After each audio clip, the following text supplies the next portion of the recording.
নিরাপত্তা যারা চিকিৎসক রয়েছেন তাদের সুনিশ্চিত করতে হবে। আপনাদের মনে থাকবে এই কয়েকদিন আগে মুখ্য সচিবকে মেল পাঠিয়ে যে পুরনো প্রতিশ্রুতি দেওয়া হয়েছিল সেই প্রতিশ্রুতির কেন বাস্তবায়ন হয়নি, দ্রুত পদক্ষেপ করুন, এইটা জুনিয়র ডাক্তারদের তরফে বলা হয়েছিল। দিনে দুবার ব্যবহার করো স্টপেজ ক্রিম আর নিজেকে রাখো evergreen. Keya Seth aromatherapy stop age cream আর খুঁজে পাও নতুন আমিকে। তার মানে এত কিছু আলোচনা, এত আশ্বাসের পর আরজিকর কাণ্ডের 50 দিনের পরে তার মানে সেই নিরাপত্তার অভাব তারা বোধ করছেন। সেখানেই কর্মক্ষেত্রে এইভাবে তাহলে চিকিৎসকদের নিগৃহীত হতে হচ্ছে। এইখানে আপনাদের দেখাতে চাইবো ব্যারাকপুরের সিপি তিনি কি বলছেন।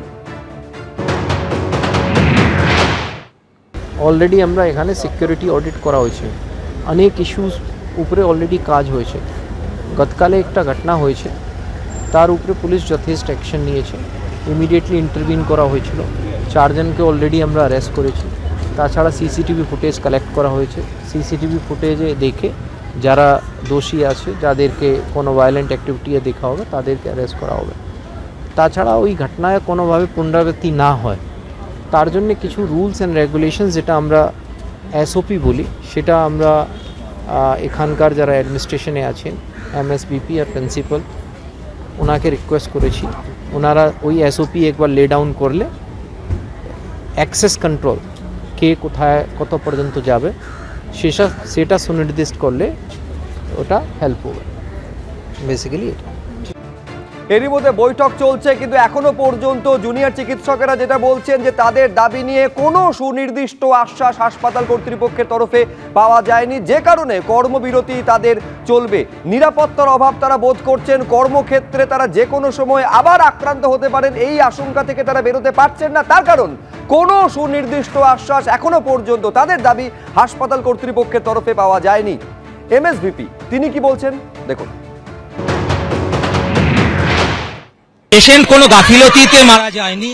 পেশেন্ট যখনই ভর্তি হয়েছে আমাদের হাসপাতালের ডাক্তারবাবু এবং নার্সিং স্টাফ তারা সঙ্গে সঙ্গে সেই পেশেন্টকে তাদের যথাযোগ্য চিকিৎসা দিয়েছে। কিন্তু আপনাদেরকে একটা বুঝতে হবে, একটা পেশেন্ট, যে পেশেন্টটি 5 দিন ধরে তার বিভিন্ন অসুখ নিয়ে মৃতপ্রায় অবস্থায় আমাদের হাসপাতালে এসে ভর্তি হয়েছিল, সেই অবস্থায় তাদেরকে যথাসম্ভব চিকিৎসা দেওয়ার বন্দোবস্ত আমাদের নার্সিং স্টাফ এবং ডাক্তারবাবুরা যারা ছিলেন সেই মুহূর্তে তারা দিয়েছেন।